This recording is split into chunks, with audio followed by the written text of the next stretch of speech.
বৃহস্পতিবারের সিনারিও কী ছিল? সকালবেলায় উঠে ট্রাম্প বিশাল একটা কনফারেন্স করে বলে দিল যে ইরানে অ্যাটাক করে দেবো, এসব সিজফায়ার টিজফায়ার কিছু হচ্ছে না, হ্যাঁ, হামলা চলতে থাকবে। তো যেটা যেটা আগের দিন অবধি চলছিল, যে বুধবার অবধি চলছিল যে একটা সিজফায়ার হতে চলেছে, মার্কেট মোটামুটি সেটাকে পজিটিভলি নিচ্ছে, হ্যাঁ, যে ওখান থেকে এবার আর আর বেশি নিচে নামবে না। সিজফায়ার যদি হয়ে যায় সেক্ষেত্রে মার্কেট ওখান থেকে বটম বানিয়ে ওঠারই কথা। তো এক্স্যাক্টলি এই সিনারিওকে চেঞ্জ করে দিল বৃহস্পতিবার সকালবেলায়। ট্রাম্প এসে কনফারেন্স করে বলে দিল যে এরকম কিছু হচ্ছে না, আমরা যুদ্ধটা চালাচ্ছি। তার ফলে কি হলো? সিলভার 6% ডাউন, গোল্ড 3% ডাউন, এদিকে অয়েল প্রাইস 5% ডাউন। এটা বৃহস্পতিবার প্রি মার্কেটের সিনারিও বলছি। তো পুরো পুরো গ্লোবাল মার্কেট ডাউন, সমস্ত কিছু চারিদিকে লাল লাল। তো সবাই জানে যে হ্যাঁ, গিফট নিফটি লাল, মানে গিফট নিফটিও সেদিন হয়তো 500 পয়েন্ট মতো ডাউন ছিল মার্কেট ওপেনের আগে। তো এই হচ্ছে সিনারিও।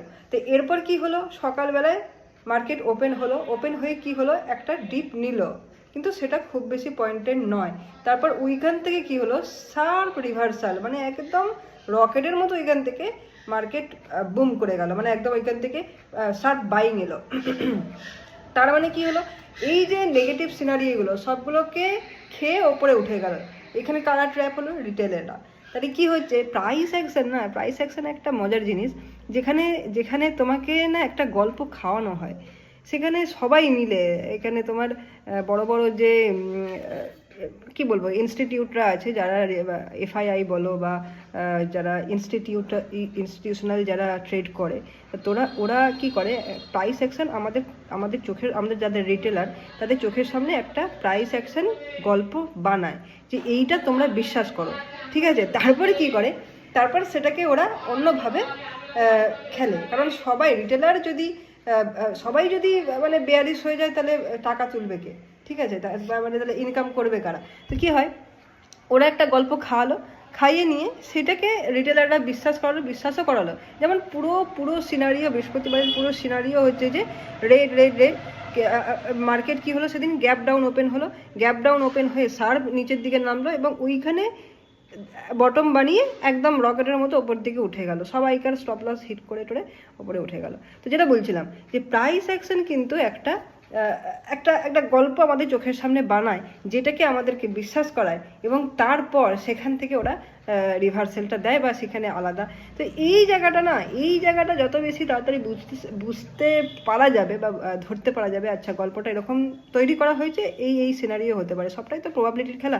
তো এই সিনারিও হতে পারে। আজকে মার্কেট গ্যাপ ডাউন হয়েছে, শার্প নিচের দিকে নামছে, তো কত নামবে, ঠিক আছে? কতই বা নামবে? তো সেখান থেকে তার লেভেলগুলো দেখতে হবে, যে এই লেভেলের ওপর, এই লেভেলের পর এই সিনারিও, এর পরের লেভেলটা এটা খুলছে, সেটা কত পয়েন্টের, সে এইখানে একটা ক্যালকুলেশনের কাজ করে যে কত পয়েন্ট সে তার তার জেনারেল যে অ্যাভারেজ যে ওঠানামা সেটা কত পার্সেন্ট, এবং সকালবেলায় মার্কেট ওপেন হয়ে থেকে লাস্ট মানে হ্যাঁ ওপেন হয়ে থেকে 1 ঘন্টার মধ্যে সে কতটা মুভ করেছে, তার যদি অ্যাভারেজ ওঠানামার মধ্যে ওই রেঞ্জটা চলে আসে, সেক্ষেত্রে কিন্তু কী হবে, আমাদেরকে ভাবতে হবে যে আচ্ছা এ কিন্তু অ্যাভারেজ রেঞ্জের মধ্যে ঘুরে নিয়েছে, এবার ওইখান থেকে রিভার্সাল হওয়ার চান্স বেশি। তো ঠিক আছে, চলো আমরা সিটি ইউনিয়ন ব্যাংকের নাম শুনেছো? City union bank price action দেখো ভাই, প্রাইস অ্যাকশন একদম চুম্মেশ্বরী আছে, চুম্মেশ্বরী। ফুল আপ ট্রেন্ড, বুঝতে পারছি আমরা ফুল আপ ট্রেন্ড, কিন্তু এখন একটা মানে ফুল আপ ট্রেন্ডে ছিল, এখনও কিন্তু আপ ট্রেন্ডটা বজায় আছেই আমি বলতে চাইবো। কারণ এই যে প্রিভিয়াস যে সুইংটা, সেই জায়গাটা ব্রেক করেছে বটে, কিন্তু এইখানে একটা অনেক দিন ধরে কনসলিডেট করছে, এবং এইখান থেকে যেই রকম প্রাইস অ্যাকশন বানাবে, যেই দিকে ব্রেকআউট দেবে, সেই দিকের একটা শার্প র্যালি কিন্তু আসছে। দেখো বহু দিন ধরে প্রায় প্রায় প্রায় এটা মার্চের 1 মাস ধরে এটা একই জায়গায় কনসলিডেট করছে। আমরা ডেলি চার্টে রয়েছি সিটি ইউনিয়ন ব্যাংকের, তো দেখতে পাচ্ছি এখানে 1 মাস ধরে একটা জায়গায় একটা রেঞ্জে প্রাইস মোটামুটি 240 থেকে উপরে 250 এই রেঞ্জটার মধ্যে ঘোরাঘুরি করছে। তো এই রেঞ্জটাকে যেই দিকে ব্রেক করবে, সেই দিকে একটা প্রাইস অ্যাকশন হতে চলেছে। আমরা একটু ট্রেন্ড লাইন টেনে বুঝতে চেষ্টা করব যে এর ট্রেন্ড কী ছিল, এখন সিনারিও কী আছে, এবং এটাকে আগামী দিনে কোন কোন এর মানে লেভেলগুলো খুলছে সেগুলো একটু নিয়ে কথা বলি। তাহলে এখানে একটা কিন্তু ভালো ট্রেড পাওয়ার জায়গা রয়েছে। দেখো ব্যাংকিং সেক্টর কিন্তু মুভ করছে, ব্যাংকিং সেক্টর ব্যাংকিং আমরা দেখতে পাচ্ছি যে ব্যাংকিং কিন্তু ভালো বুলিশ রয়েছে। এই স্টকটাও কিন্তু সেই বুলিশের যে র্যালিটা সেটাকে সাথ দিচ্ছে। যখন যখন কোনো সেক্টর র্যালি দেয় সেখানে কিন্তু ওই সেক্টরের সমস্ত স্টক চলে না, ঠিক আছে। সেখানে সেই যখন ব্যাংকিং সেক্টর র্যালি দিচ্ছে এবং সেখানে যেই সমস্ত স্টকগুলো তার র্যালির সাথে যোগ দিচ্ছে সেগুলোকে মানতে হবে যে হ্যাঁ এগুলোর কিন্তু পোটেনশিয়াল আছে। তো দেখা যাচ্ছে সিটি ইউনিয়ন ব্যাংকের কিন্তু সুন্দর একটা আপ ট্রেন্ড চলছে। দেখো ভালো সুন্দর, মানে এই যে এইখানে স্ল্যান্টিংটা দেখো কি স্মুথলি গেছে, হ্যাঁ না, এই জায়গাটা দেখো একদম সুন্দর করে হালকা স্ল্যান্টিং একটা লাইনে এটা চলেছে। এখানে একটা ডিপ নিল এবং এখান থেকে একটা শার্প বুলিশ মুভমেন্ট আমরা দেখতে পাচ্ছি। অ্যাট প্রেজেন্ট কী হয়েছে, এই যে সিনারিওটা এলো, যুদ্ধর সিনারিওটা ফেব্রুয়ারির 27 তারিখ, সেইখান থেকে একটা কিন্তু কারেকশন নিল স্টকটা, মানে কারেকশন নেওয়া শুরু করেছে। তো কি হয়েছে, ওপর থেকে এটা কিছুটা নেমে সাইডওয়েজ হয়ে গেছে। এই কিন্তু আর নামার চেষ্টা করছে না, নামার চেষ্টা মোটেই করে নাই। 1 মাস ধরে এই যে এত হই হল্লা হচ্ছে যুদ্ধের, তো এইগুলো কিন্তু এখানেই কিন্তু আর ডিসকাউন্ট করেনি ব্যাপারটাকে, এখানে দাঁড়িয়ে গেছে, চুপচাপ দাঁড়িয়ে দাঁড়িয়ে দেখছে যে আচ্ছা কী হচ্ছে দেখি, তারপর আমি আমার যাত্রা শুরু করব। তো এখনও চুপচাপ দাঁড়িয়ে আছে একটা রেঞ্জের মধ্যে 250 থেকে 240 নিচের দিকে মোটামুটি এরকমই একটা জোন রয়েছে, একবার দেখে নিই। হ্যাঁ 228 থেকে ওপরের দিকে 250-এর একটা জোন রয়েছে মোটামুটি, হ্যাঁ 250-এর একটা জোন রয়েছে। তো এই জায়গাটা যখন যেই দিকে ব্রেকআউট দেবে সেই দিকে একটা র্যালি হওয়ার চান্স হাই চান্স রয়েছে। তো দেখতে পাচ্ছি এরকম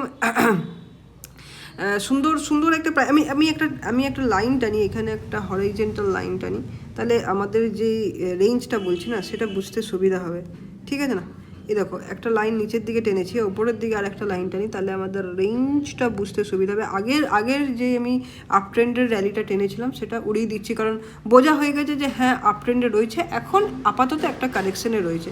যদি এটাকে আমরা মেজার করি যে কতটা কারেকশনে রয়েছে, সেইখান থেকে দেখতে পাবো এই যে টপ বানিয়েছিল এইটাকে যদি আমি ছেড়েই দিই, আচ্ছা চলো এটাকে ধরে যদি আমি দেখি, সেক্ষেত্রে দেখতে পাচ্ছি অ্যারাউন্ড 27% 28% কারেকশন করেছিল, এখন আপাতত 21% রয়েছে।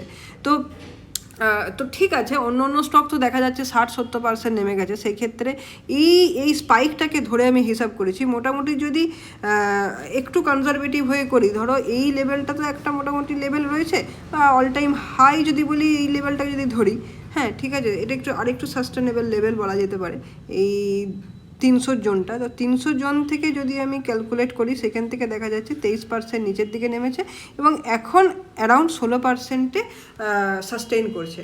তো এইবার সিনারিও হচ্ছে এই যে রেঞ্জটা বানিয়েছে না 231 থেকে 251, দেখো পরিষ্কার এখানটায় দেখা যাচ্ছে, হ্যাঁ না। এইখানটা আমি দেখো তুমি আমি একটু এঁকে দেখাচ্ছি, এঁকে নিয়ে কোথায় আছে ভাই আঁকাগুলো,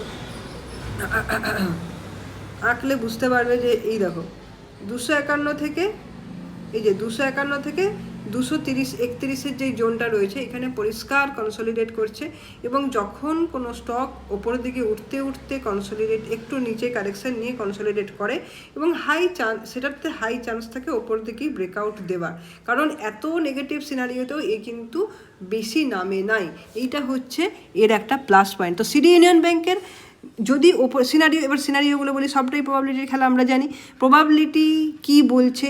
এই যে এখন রয়েছে 249, মানে মোটামুটিভাবে বলা যেতে পারে এখন একটা প্রেজেন্ট যে রেজিস্ট্যান্স জোনটা বানিয়েছে সেই রেজিস্ট্যান্স জোনে রয়েছে 249, কারণ 251-তে একটা স্ট্রং রেজিস্ট্যান্স রয়েছে।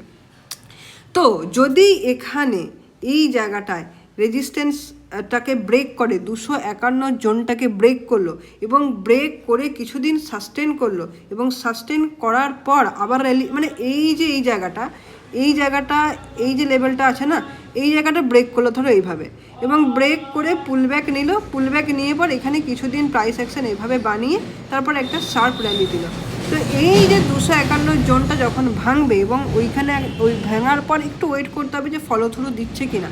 ফলো থ্রু দিচ্ছে কিনা বা পুল ব্যাক নিয়ে সে আবার উঠছে কিনা। তো দুটো জিনিস আমরা দেখতে পারি যে ফলো থ্রু দিচ্ছে কিনা, মানে যেই ক্যান্ডেলটায় ব্রেকআউট দিল তারপরের 2-3 দিনের ক্যান্ডেল কেমনভাবে বানাচ্ছে, এবং যদি ছোটো ছোটো ছোটো ছোটো ক্যান্ডেল পরে হালকা উপর দিকে দিকে ওঠে সেই ক্ষেত্রে খুব সেফ জায়গা, সেখানে কিন্তু মানে এন্ট্রি নেওয়ার একটা হেভেন জায়গা রয়েছে।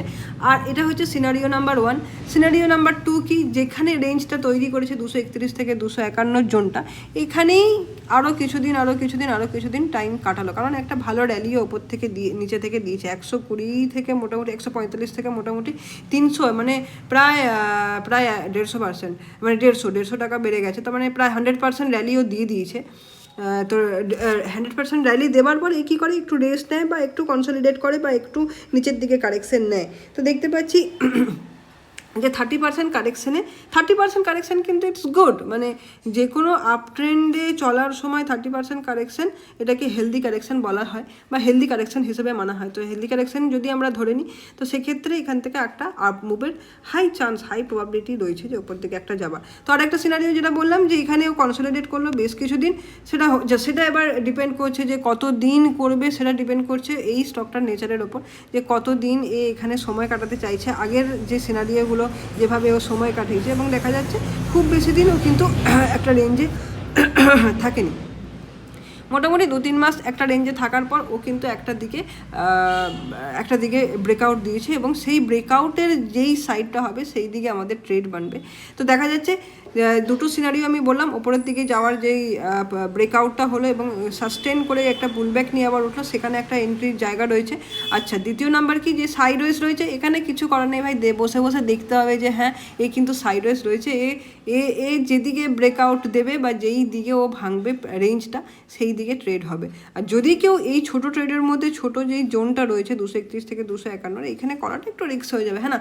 এখানে যদি কেউ স্ক্যাল্প করতে চাও বা ইন্টারডে করতে চাও, সেক্ষেত্রে তোমার নিজের রিস্কের ওপর করতে পারো। আরেকটা নিচের দিকে আরেকটা সিনারিও কি, নিচের দিকে যেই জোনটা রয়েছে 231, এটাকে ব্রেক করলো এভাবে ব্রেক করে নিয়ে ব্রেক হলে কিন্তু এটা শার্প নামবে, মানে খুবই শার্প নামবে, সেখানে ছোটো ছোটো পুলব্যাক দেখা যাবে, আবার শার্প নামবে। হ্যাঁ, তো এই তিনটে সিনারিও হলো। একটা হচ্ছে নিচের দিকে যদি ব্রেক ডাউন দেয়, সেই ক্ষেত্রে একটা শার্প মুভমেন্ট নিচের দিকে দেখতে পাবো। যদি সাইডওয়েজ থাকে, কতদিন সাইডওয়েজ থাকবে সেটা ডিপেন্ড করছে জিওপলিটিক্যাল কিছু ব্যাপার থাকছে, গ্লোবাল কি সিনারিও চলছে সেটার ওপর। আচ্ছা, ও হয়তো দেখছে যে হ্যাঁ যুদ্ধ পরিস্থিতি কী হচ্ছে, দেখা যাক, তারপর আমি আমার যাত্রা শুরু করব। তো এটা একটা ব্যাপার হলো। আর একটা হচ্ছে কি, যে ওপর দিকে ব্রেকআউট দিয়ে সাস্টেন করলো, এবং ওপরের দিকে র্যালি সাধারণত একটু স্লো হয়, মানে ও গুড়গুড় করে হাঁটতে চেষ্টা করে, বা উঠলো একটুখানি, নামলো, একটু রেস্ট নিলো, আবার গেল। তো এইরকম ওপরের দিকে র্যালি মোটামুটি এরকম দ্বারাই হয়। তো এই হচ্ছে সিনারিও। তো আজকে সিটি ইউনিয়ন ব্যাংক নিয়ে কথা বললাম, আমাদের যে নিফটি স্মল ক্যাপ 100-এর 100টা স্টক নিয়ে কথা বলার যে প্রোগ্রামটা চলছিল, সেটাই কন্টিনিউ করছি আপাতত। তো এই হচ্ছে ব্যাপার। পরের দিন অন্য ভিডিও নিয়ে আসবো, আপাতত ছাড়ছি।